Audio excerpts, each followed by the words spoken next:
Okay, so some people have wondered, how does this water heater work as far as what's its capacity, how does it go? So what I have set up here is I have two breakers in here.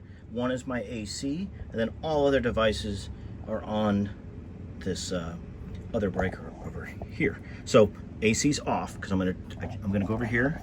I'll do this without bumping the camera. I'm gonna turn this on to ideal.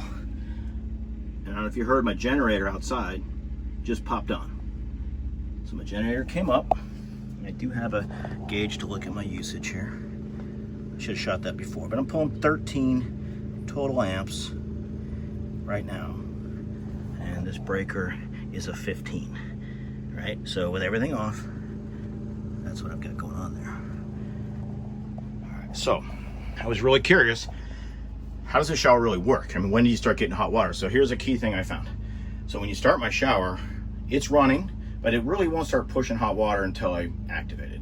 So here's a key thing. I start with hot, and I have this stopper switch, right? So there's pressure there. You can see it's already wanting to come through. You kind of start off cold, and by the time you're done, it's almost endless hot water. There really wasn't an issue with it. I'm gonna take a shower now. I'm not gonna take you in there with me. You'll have to take my word for it. But it works pretty good for, as you know, I would say by the time I'm done, 3 or 4 minute shower, it's hotter than I can handle. It's steamed up in here, and it's great. I try not to waste the water because it does seem like it has to circulate for it to get hot, right? So you're gonna run it cold for a little while, or at least warm. But you know, I'm out here, it's ambient temperature, 70 degrees.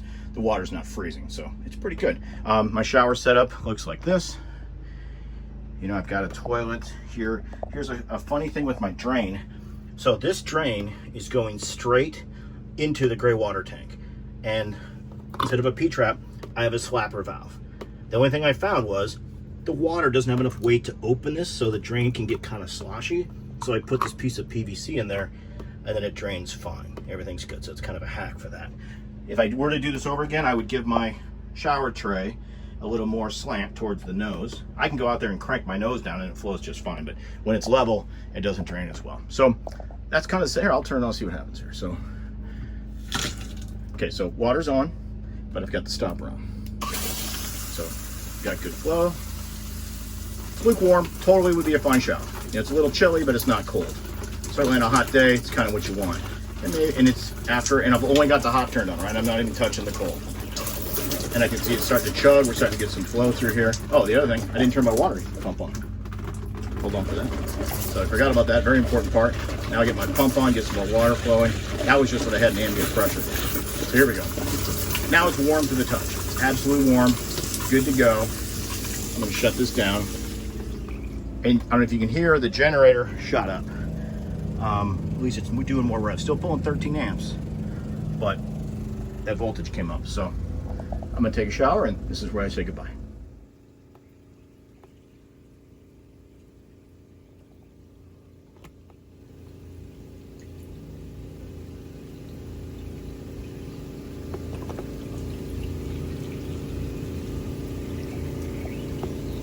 Okay, so I'm done with our shower. So now what I'll do, I'll turn this to off. Let's see what happens here.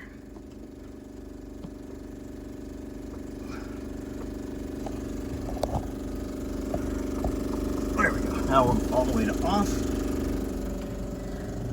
And notice my amp draw has gone down to 2.5. And now I can turn on my rooftop AC if I want